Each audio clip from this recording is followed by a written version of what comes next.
here's your host, Alex Garrett.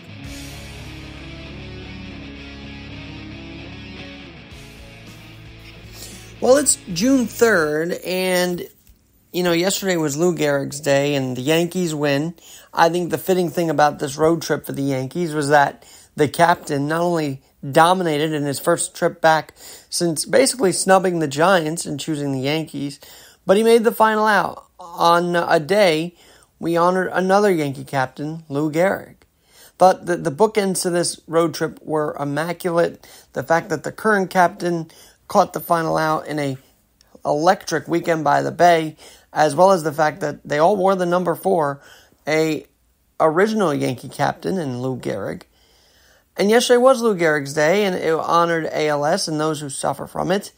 And all of us are working towards a cure, whether it's Project ALS or the ALS Association.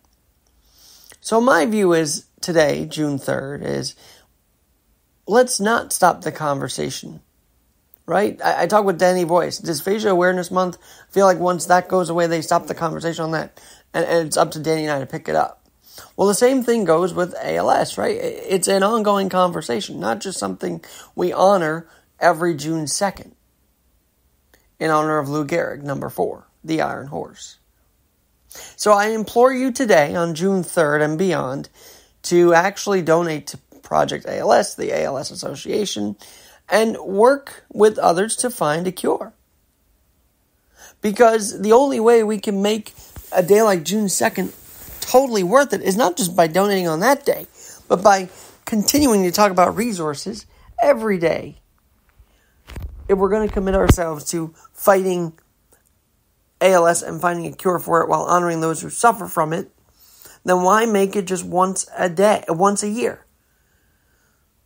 I remember 10 years ago, they had the ALS Challenge and they had the Ice Bucket Challenge, which did support the ALS Foundation and whatnot. But now, every June 2nd is the day to honor and fight against ALS. But I think we can go beyond that this June 3rd.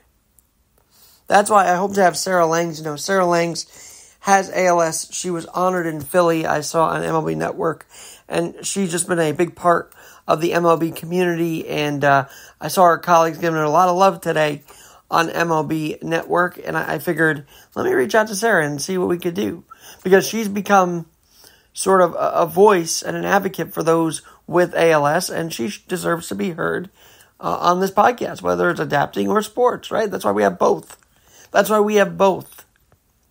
But here's why I align with Lou Gehrig the most, personally. We never let our disability stop us. I align with Lou Gehrig the most because we always strove and strive to be the best, even while dealing with our conditions. Yes, Lou Gehrig knew when to call it a day, if you will, after his incredible Iron Horse games played streak. But beyond that, he just knew it was time. And I actually got the privilege to sit in the chair that he sat in, I believe, before he did the Luckiest Man speech at the old Yankee Stadium. How incredible is that? It was his own corner that Ray Negron showed me. And I had the honor of sitting in that seat that Lou Gehrig owned in front of that pillar at the old Yankee Stadium. And when Ray also forwarded me a picture of a kid on one leg shaking hands with Lou Gehrig, boy, did that bring me back to that 8-year-old me shaking hands. But it also made me want to buy a Lou Gehrig jersey even more and sort of embody that picture in one. Because he strove for greatness on and off the field. He battled and he battled and he battled ALS for as long as he could. And I believe he played at least a year, maybe a little less with it. But the guy truly was an iron horse. There's no doubt about it. And so I think to honor him,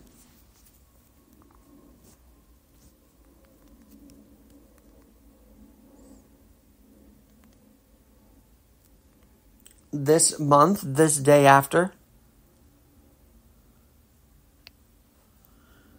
And by the way, June 2nd is the day he passed away from ALS. That is why we honor Lou Gehrig every June 2nd. But I think it goes beyond that. It goes beyond that. It's what his legacy now is beyond being just a baseball player. It was to be a spokesperson for those fighting against ALS and battling ALS. And so to honor his memory as that spokesperson, we must continue to donate where we can. And I'll send you a couple resources to continue the conversation of ALS and how we can find a cure together. So that Lou Gehrig didn't just pass away on June 2nd for that day only, but for his memory, his legacy, and the legacy of battling that he's left behind and fighting ALS that he's left behind for those in today's world who continue to suffer from it. I hate that word suffering, that's why I use the word battle, but they suffer from it. But we can show the world that nothing is suffered in vain, that these days are not honored and then put away till the next year, that there could be a conversation continuing. That's the biggest thing, is the conversation must continue after June 2nd. Like it must continue for veterans after Veterans Day, Memorial Day, and July the 4th. If we're going to honor a certain sector of the adaptability community, let's honor them right by continuing the conversation. So that's why this podcast is dedicated to those with ALS who are suffering from it, who are battling it, who are overcoming it and striving to be their best. Just like Lou Gehrig.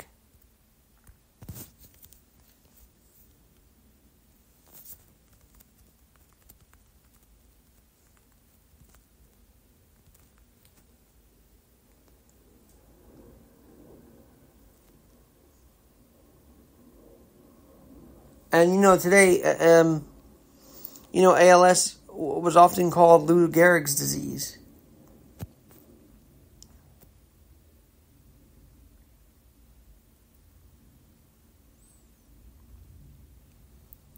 But when he knew he had it, he walked away. And I'll post a story by Anthony Castrovins about Lou Gehrig's worst full season was his best.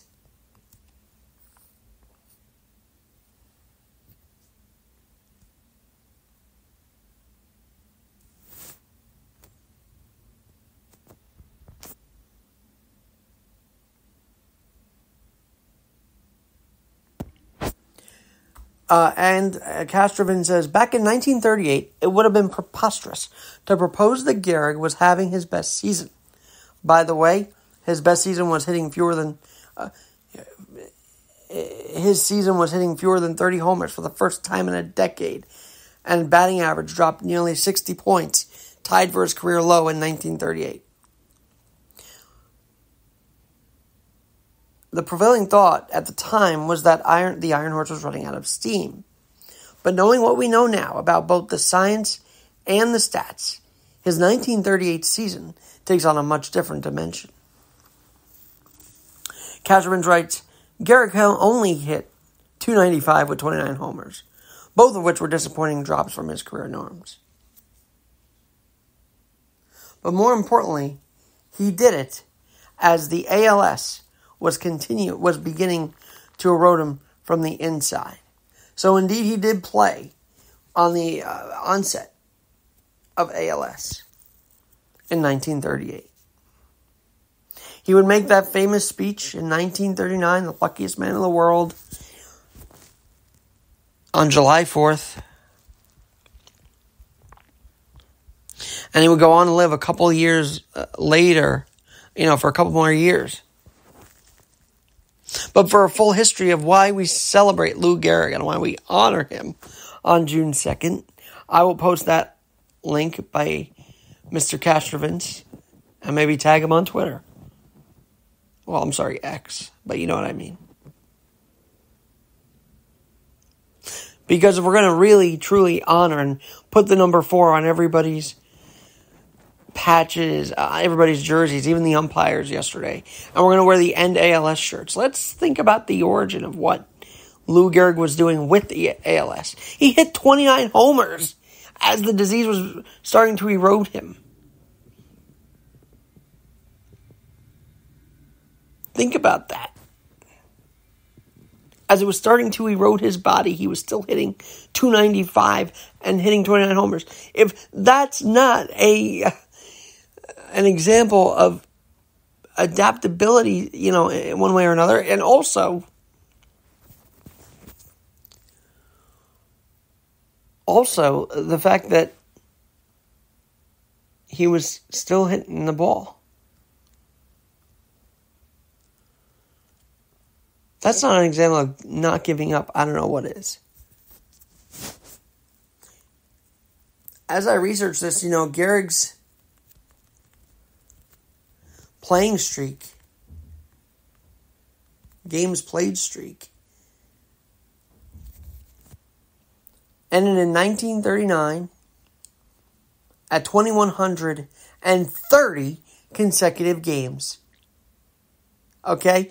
2,130 games. That's about a year and maybe a half of this disease crippling him from the inside. And he still managed to play a consecutive streak of 2,130. If those numbers, if those moments that you'll read in the links below, in the description below, don't fire you up to donate to ALS, to realize that people with ALS have a good chance to keep living their best life, I don't know what to tell you. So either go to Project ALS or the ALS Association and continue their good work as they work to find a cure. That's right, a cure for ALS. Just because June 2nd has passed us doesn't mean we can continue to honor the legacy of Lou Gehrig a day later, a week later, a month later, or the hard work of those trying to combat and cure those with ALS. That's it for now on the Alex Garrett Podcast Network. I just wanted to say we are going to continue the conversation because it's only right for not only Lou Gehrig, for all of those who are overcoming ALS to this very day.